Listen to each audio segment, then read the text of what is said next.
তোমরা যারা এখনো বন্ধু বান্ধবের সাথে ঘুরতে পারতাছো, একসাথে ইফতার করতে পারতাছো, বেশি করে নাও, কারণ একটা সময় পরে আর এগুলা করতে পারবা না, তখন খুব মিস করবা। যেমন এখন আমরা সব বন্ধুরা একসাথে ইফতার করব, এই সময়টা ম্যানেজমেন্ট করতে পারি না, কারণ সবাই ব্যস্ত থাকে নিজের কাজ নিয়ে। তারপরেও আমরা কোনো মতো টাইম ম্যানেজমেন্ট করে আমরা 4 বন্ধু বের হয়ে গেছি ইফতার কেনার জন্য। টার্গেট হচ্ছে আজকে আরিফের বাসায় খুব সিম্পল ভাবে আমরা জাস্ট ইফতারটা করব একসাথে, বড় কোনো আয়োজন করব না, কারণ বড় আয়োজন করতে গেলে ম্যানেজমেন্ট করতে সময় লাগবে, আর যেটা কারো কাছে নাই। আর তোমরা দেখতেই পাইতেছো আমার বন্ধু আসাদ অফিস থেকে ডাইরেক্ট চলে আসছে এখানে ইফতার বাজার করার জন্য, তো বুঝতেই পারতেছো সময় কতটা শর্ট। ও হালিম আনবে কে?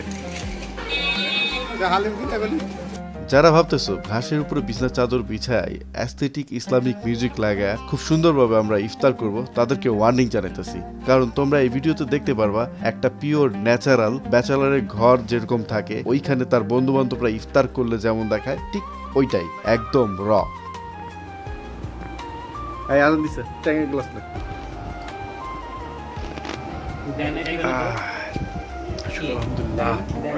এই মুহূর্তগুলো হয়তো এখন খুব কেওটিক দেখাচ্ছে, বাট একটা সময় পরে লাখ টাকা খরচ করেও এই সময়টাকে আর ফেরত পাওয়া যাবে না।